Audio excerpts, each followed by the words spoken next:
AdMob से पहले $500 कमाने में मुझे कितना समय लगा था, मैंने कौन सा ऐप बनाया था और कहाँ से मैंने ऐप बनाया था, ये सारी चीज़ें इस वीडियो में बताने वाला हूँ। क्योंकि स्टार्टिंग में हर किसी के मन में डाउट चलता है कि भाई मुझे $100 तो कंप्लीट करने हैं, लेकिन इसमें कितना समय लगेगा, कौन सा ऐप बनाऊँ। अगर आप लोग बिगिनर हो, अगर आप लोग स्टार्टिंग कर रहे हो, सोच रहे हो एंड्रॉयड ऐप के फील्ड में आने के लिए, तो मन में कभी ना कभी तो ये डाउट जरूर आता है। और ये मेरे भी आ रहा था जब मैंने इसको स्टार्टिंग करा था। मैंने जब स्टार्टिंग करा था तो उस समय 2017 और 18 के टाइम में मैंने इसको स्टार्ट करा था, जिस समय मुझे बिल्कुल नॉलेज नहीं थी कि एक्चुअल में ये काम कैसे करता है और ये होता क्या है। देखो, पहले मैं आपको बता देता हूँ कि मैं एज अ एंड्रॉयड डेवलपर नहीं हूँ, मैं कोई कोडिंग से ऐप नहीं बनाता हूँ। मेरे पास जो टीम है वो लोग एंड्रॉयड ऐप डेवलप करते हैं। मेरे को बहुत अच्छा खासा नॉलेज है जो वो है मार्केटिंग का। एंड्रॉयड ऐप में कैसे ग्रो कर सकते हैं, एंड्रॉयड ऐप की कैसे कैसे मार्केटिंग कर सकते हैं और कौन कौन सी चीज़ों से मार्केटिंग कर सकते हैं, इस चीज़ के बारे में मुझे बहुत अच्छे से नॉलेज है। तो यही मैं अपने ट्यूटोरियल में शेयर करता हूँ, अपने वीडियोज़ में शेयर करता हूँ। बाकी अगर आप लोग सोच रहे हो कि मैं एक एंड्रॉयड डेवलपर हूँ, तो ऐसा बिल्कुल भी नहीं है।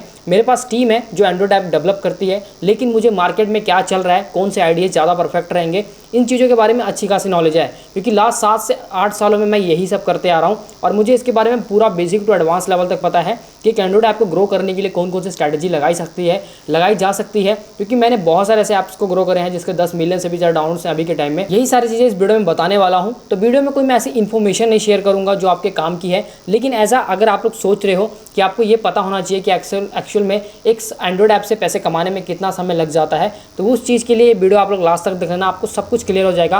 वीडियो को लाइक कर देना, वीडियो हेल्पफुल लगा तो, वीडियो अच्छी लगी तो, जो मैंने बताया आपको अगर आपको समझ आया तो वीडियो को लाइक करना। आपके लाइक से मुझे बहुत मोटिवेशन मिलता है, इसलिए मैं बार बार ही आपको रिमाइंडर देता रहता हूँ कि भाई वीडियो को लाइक कर देना, चैनल को सब्सक्राइब कर लेना अगर आप लोग पहली बार सुन रहे हो ऐसी और भी अमेजिंग कंटेंट को देखने के लिए। तो मैं आ चुका हूँ अपने स्क्रीन पर और मैंने ओपन। अगर आप लोग भी अपने ऐप को प्ले स्टोर पे ग्रो करना, उसे अर्न करना, सक्सेसफुली लॉन्च करना चाहते हो, तो इसमें मैं आपकी मदद कर सकता हूँ। मैं प्रोवाइड करता हूँ ये टॉप 5 प्रोफेशनल सर्विसेज, जैसे कि app store optimization, AdMob monetization consulting, app growth strategy, app audit and report, app launch and compliance advisory. इन सभी की डिटेल्स आपको डिस्क्रिप्शन में देखने को मिल जाएगी, तो कांटेक्ट कीजिए और अपने ऐप को नेक्स्ट लेवल पर ले जाइए। अगर रखा है प्ले स्टोर, देखो प्ले स्टोर पे जो मैंने फर्स्ट एप्लीकेशन बनाया था जो कि बिना कोडिंग के ड्रैग एंड ड्रॉप करके, वो मेरा ऐप था, सबसे पहला ऐप था पोएट्री ऐप, जिससे मैंने अच्छा खासा रेवेन्यू अर्न करा था। लेकिन ये भी मैं बताऊंगा कितना समय लगा था। एक्चुअल में बहुत सारे लोगों को लगता है कि अगर हम लोग रात एप्लीकेशन डालेंगे तो बहुत वायरल हो जाएगा। देखो 2017 और 18 की मैं बात कर रहा हूँ, उस समय के टाइम में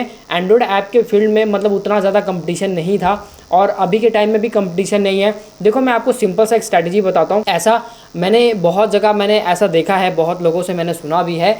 देखो मार्केट में सब डिस्ट्रैक्ट हैं, मतलब सब डिस्ट्रैक्ट हैं कि मैं कैसा ऐप बनाऊं, कौन सा ऐप बनाऊं। लेकिन अगर आप लोग एक अच्छे ऐप पे काम कर जाते हो, कोई भी एक ऐप अच्छी सी कैटेगरी को फाइंड कर लेते हो, तो यार आप लोग बहुत आगे निकल जाओगे। क्योंकि हर कोई डिस्ट्रैक्ट है, किसी को समझ नहीं आ रहा कि मुझे किस कैटेगरी पे काम करना चाहिए, कौन से ऐप पे काम करना चाहिए। तो इसलिए मैं आपको हमेशा बोल रहा हूँ कि बस किसी एक कैटेगरी को उठाओ, उस पर पूरा अपना 6 मंथ दे दो। देखो कैसे आप लोग ग्रो करते हो, कैसे आपको रिजल्ट्स मिलते हैं, आप लोग भी शॉक हो जाओगे। तो यहाँ पे जो मेरा पहला ऐप था वो था पोएट्री रिलेटेड। उस समय कंपटीशन बहुत कम था, लेकिन उस समय भी रैंक कराना बहुत मुश्किल था, क्योंकि उस समय भी ऑलरेडी बहुत सारे ऐप्स ऐसे थे जो बहुत पुराने थे, जिनका 2012-13 का रिलीज़ डेट था। और उस समय मुझे ऐप स्टोर ऑप्टिमाइजेशन की बिल्कुल नॉलेज नहीं थी। लेकिन जैसे जैसे मैं इस पर काम करता गया, मुझे इसके बारे में पता लगता गया और मैं वैसे ही बहुत कुछ सीखता गया, जिसके लिए मैं काफ़ी ज़्यादा मैंने अपना टाइम स्पेंड करा है, काफ़ी ज़्यादा अपने एफर्ट्स दिए हैं। तभी 7-8 सालों में मैंने इतना कुछ अचीव कर पाया है। लेकिन अभी भी मैं कहता हूँ कि मैंने कुछ भी अचीव नहीं करा है। अभी भी मैं सीखता रहता हूँ, अभी भी मैं लर्निंग करता रहता हूँ, अभी भी मैं नई नई चीज़ों को एक्सप्लोर करता हूँ। इसलिए मैं कंटिन्यूसली इन चीज़ों को करता रहता हूँ। अगर आप लोग को इस चीज़ के बारे में थोड़ा भी नॉलेज हो जाए तो ऐसा नहीं समझना कि आप लोग को बहुत कुछ पता लग गया। भाई इसमें इतना कुछ है सीखने को जितना आप लोगों को पता भी नहीं है। तो ये था मेरा पहला ऐप जिसको मैंने डेवलप करा था, वो भी ड्रैग एंड ड्रॉप बिल्डर से। मैंने पहले ही आपको बताया कि मैं कोडिंग की नॉलेज नहीं है मुझे, मेरे पास टीम है जो ऑलरेडी डेवलप करती है। काफ़ी सारे लोग मेरे पास ऐसे हैं जो जुड़े हुए हैं मेरे से, जो ये सब काम करते हैं। तो हमारा कोई भी काम होता है तो हमारी टीम संभालती है। मेरा काम मार्केटिंग का है, स्ट्रैटेजीज़ का है और रिसर्च का है कि मार्केट में क्या चल रहा है, कौन सी चीज़ें ज़्यादा अच्छे से वर्क करती हैं और कैसे ग्रो किया जा सकता है। तो यहाँ पे मेरा पहला ऐप पोएट्री था और जहाँ से मैंने अपना एंड्रॉयड ऐप बनाया था वो वेबसाइट है मेरी सबसे फेवरेट, थंकेबल। पहले से बहुत ज़्यादा इन्हेंस हुई है, लास्ट 7-8 सालों की पहले की मैं बात कर रहा हूँ भाई। बहुत पुरानी सी वेबसाइट थी, लेकिन अभी के टाइम में ये बहुत ही ज़्यादा पावरफुल वेबसाइट बन चुकी है। इतने ज़्यादा एडवांस फीचर आ गए कि इन्होंने AI को भी इंटीग्रेट कर दिया है अपने मतलब वेबसाइट में। न्यू AI फीचर्स भी हैं कि अब आप लोग AI को यूज़ करके भी अपना एंड्रॉयड ऐप बना सकते हो। तो यह पहले के टाइम में ये बिल्कुल फ्री था, लेकिन अभी के टाइम में ये पेड हो चुका है। तो यहाँ पे जो इसका मंथली प्राइसिंग है वो फ्री में भी है, लेकिन उसमें आप लोग सिर्फ और सिर्फ 3 प्रोजेक्ट बना सकते हो, 5 स्क्रीन्स पर प्रोजेक्ट में बना सकते हो। और यहाँ पे आप लोग को $19 मंथली पे करते हो तो 10 पब्लिक प्रोजेक्ट बना सकते हो। और यहाँ पे कोई भी लिमिटेशन नहीं है, यहाँ पे 5 प्राइवेट प्रोजेक्ट भी बना सकते हो। 20,000 प्लस AI टोकन्स मिलते हैं आपको अगर आप लोग $90 पर मंथ देते हो। यहाँ पे अगर आप लोग ईयरली प्लान लेते हो तो उसमें भी आपको सेम ही देखने को मिलेगा, बस आपको यहाँ पे जो मंथली प्लान है उससे $1 कम हो जाता है, लेकिन अगर आप लोग मंथली पे करते हो तो $90 पर मंथ पे करना पड़ेगा। तो ये थंकेबल का अभी का जो प्राइसिंग है, लेकिन जिस समय मैं बनाता था उसमें बिल्कुल फ्री था। तो यहाँ पे बहुत ही आसान से ऐप बनता है ड्रैग एंड ड्रॉप करके, बस ऐसे कुछ ब्लॉक्स होते हैं जिनको कनेक्ट करना पड़ता है, बहुत ईजी है। अगर आप लोग जैसे ऐसे शुरू करना चाहते हो ना, तो मेरे हिसाब से आपको कॉर्डुलर जैसी वेबसाइट, थंकेबल जैसी वेबसाइट से ही शुरू करना चाहिए, क्योंकि यहाँ से आपका बेस एक अच्छा खासा बन जाता है। आपको नॉलेज हो जाती है कि स्क्रीन कैसे काम करती है, एक बटन कैसे काम करता है।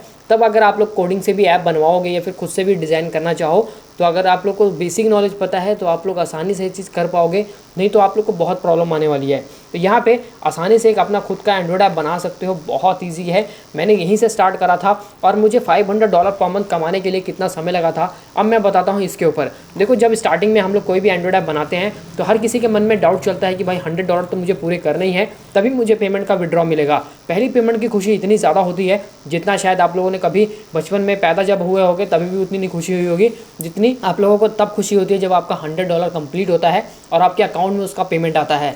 तो ये $100 अचीव करना बहुत मुश्किल है। यही अगर आप लोग $100 अचीव कर लेते हो, उसके बाद कब आप लोग $500 अचीव कर लोगे आप लोगों को खुद भी नहीं पता चलेगा। तो स्टार्टिंग के फेज़ में जब मैंने अपना $100 का अचीव करा था तो अराउंड मुझे उसमें 3 मंथ का समय लगा था। आप लोग को लग रहा होगा कि भाई 3 मंथ बहुत ज़्यादा होते हैं, लेकिन एक मैं अगर आपको रियलिटी बताऊँ तो ये रियलिटी है कि एंड्रॉयड ऐप से पैसे कमाना चाहते हो तो यहाँ पे आपको समय देना पड़ेगा, टाइम देना पड़ेगा, इन्वेस्टमेंट करनी पड़ेगी। नहीं तो आप लोग सोच रहे हो कि मैं बिना जीरो इन्वेस्टमेंट, जीरो टाइम के आप लोग यहाँ से पैसे कमा पाओगे, ये पॉसिबल नहीं है। ये कहीं और ही चलेगा, लेकिन यहाँ नहीं चलेगा। आपको अगर एक ऐप को अच्छे से ग्रो करना है तो 6 मंथ देने पड़ेंगे, लेकिन उस 6 मंथ में आप लोगों ने कैसे फोकस करा है, कहाँ पे आप लोगों ने फोकस करा है, ये चीज़ मैटर करती है। ये नहीं कि आप लोगों ने लाइव करके छोड़ दिया 6 मंथ तक तो आपका ऐप ग्रो हो जाएगा, ऐसे बिल्कुल ग्रो नहीं होने वाला है। आपको टाइमली उसमें चेंजेस करने पड़ेंगे, न्यू न्यू चीज़ों को उसमें अप्लाई करना पड़ेगा, एक्स्ट्रा ऑप्टिमाइजेशन करनी पड़ेगी, बहुत सारी चीज़ें करनी पड़ेंगी, तब जाके कहीं आप लोग एक अच्छा खासा एंड्रॉयड ऐप को ग्रो कर पाओगे, उससे अपने $100 को अचीव कर पाओगे। तो आपके केस में क्या हो सकता है, आपको अगर आप लोगों ने $100 अचीव करा है और कितना समय लगा है तो मुझे कमेंट में ज़रूर बताना। किसी किसी का भाई 1 महीने में भी हो जाता है अगर उनका एंड्रॉयड ऐप जल्दी से ग्रो होता है। लेकिन गूगल ऐड का सहारा बिल्कुल मत लेना ये सोच कर कि भाई जल्दी $100 हो जाएंगे, क्योंकि जितने ज़्यादा तेज़ी से डाउनलोड्स आएंगे उतनी जल्दी अर्निंग होगी मेरी, ऐसा बिल्कुल ही मत सोचना। अगर ऐसा सोचोगे तो नुकसान आपका ही है, क्योंकि मैं आपको पहले अलर्ट करता हूँ कि अगर आप लोग $100 अचीव करना चाहते हो तो आपको ऐसा राइट वे की तरफ जाना पड़ेगा, रॉन्ग वे की तरफ नहीं जाना है। रॉन्ग वे क्या होता है मैं आपको वो समझा देता हूँ। रॉन्ग वे का मतलब ये है कि आप लोग गूगल ऐड चलाओगे, जल्दी जल्दी डाउनलोड्स को गेन करोगे और आपके एडमोब अकाउंट में इनवैलिड हो जाएगा, ऐड लिमिट लग जाएगा, आपके ऐड भी नहीं शो होंगे, फिर आपकी अर्निंग भी नहीं होगी, आपका पैसा भी जो आप लोगों ने गूगल ऐड पे स्पेंड करा है वो भी नुकसान हो जाएगा। तो ये चीज़ का खास ध्यान रखना है। तो ये गलती आपको बिल्कुल नहीं करनी। अगर आप लोगों ने ऐसी गलती करी है तो उसको अभी से स्टॉप कर दो, नहीं तो फ्यूचर में बहुत नुकसान होगा। तो इसलिए अगर आप लोग ऑर्गेनिकली $500 कमाना चाहते हो पर मंथ का या फिर $100 कमाना चाहते हो तो बस उसके लिए करना कुछ भी नहीं है। जैसे कि मैंने आपको बताया कि 6 मंथ आपको देने हैं, अपने अच्छे से 6 मंथ देने हैं और डेडिकेशन के साथ उस पर फोकस करना है, टाइम देना है। कि अगर आपके पास टाइम नहीं है तो आप लोग आज के टाइम में हर चीज़ पॉसिबल है। आप लोग किसी को हायर कर सकते हो और उसको बोल सकते हो कि मेरे ऐप्स को आप लोग को एक्सेस मतलब मैनेज करना है, जो कि इसका मंथली मैं पे कर दूंगा या फिर जो भी आपका पैसा होगा मैं पे कर दूंगा। अगर आपके पास टाइम नहीं है, अगर आप लोग बिजनेसमैन हो, अगर आप लोग जॉब करते हो तो आप लोग ऐसा साइड इनकम बना सकते हो। इसको बहुत अच्छा साइड इनकम होगा, पैसिव इनकम होगा अगर आप लोग उसको वन टाइम ग्रो कर लेते हो। तो इसके लिए आपको थोड़ा टाइम देना पड़ेगा, नहीं तो भाई जल्दी से जल्दी अगर आप लोग सोच रहे हो कि पैसा कमा लूँ तो वो पॉसिबल नहीं है। क्योंकि अगर आप लोग को ऐसा रियलिटी में बताऊं तो शायद आपको बुरा लगेगा, बट ये रियलिटी है कि यहाँ पे आप लोग जल्दी पैसा नहीं कमा सकते। आपको 6 मंथ देने पड़ेंगे और भी 6 मंथ तब देने 6 मंथ देने का मतलब ये नहीं कि आप लोगों ने ऐप डालकर छोड़ दिया 6 मंथ तक। आपको 6 मंथ का मतलब ये है कि आपको डेडिकेशन के साथ काम भी करना पड़ेगा, मोटिवेशन के साथ रोज़ काम करना पड़ेगा, नई नई चीज़ों को अप्लाई करना पड़ेगा, तब जाके कहीं आप लोग एक अच्छे खासे एंड्रॉइड ऐप को ग्रो कर पाओगे। आई होप गाइस इस वीडियो में मेरे जो बताने का मोटिव सिर्फ इतना था कि अगर आप लोग एंड्रॉइड ऐप बनाना सीखना चाहते हो या फिर आप लोग सोच रहे हो कि मैं एंड्रॉइड ऐप बनाऊँ और उसे प्ले स्टोर पर डाल के अर्निंग करूँ, $100 का पूरा करूँ, तो बस इस चीज़ को फॉलो करना पड़ेगा, तभी आप लोग अपने $100 को अचीव कर पाओगे। नहीं तो अगर आप लोगों ने दूसरों की बातें सुनी है तो वो सब आपके लिए कोई काम की नहीं है। इसलिए आप लोग किसी के मोटिवेशन के पीछे मत भागो, काम करो, बस आपको रिजल्ट खुद ही मिल जाएगा। तो वीडियो अच्छा लगा तो वीडियो को लाइक कर देना। अगर आप लोगों ने भी $100 अचीव करा है एडमोब में और विड्रॉ लिया है, पेमेंट लिया है तो आप लोग जरूर कमेंट में बताना कि आप लोगों को कितना समय लगा था, कितना टाइम लगा था, ताकि मुझे पता चले कि हर किसी को कितना टाइम लगता है एक एंड्रॉइड ऐप से एक $100 को अचीव करने में। तो मिलते हैं नेक्स्ट वीडियो में, तब तक के लिए bye bye and take care.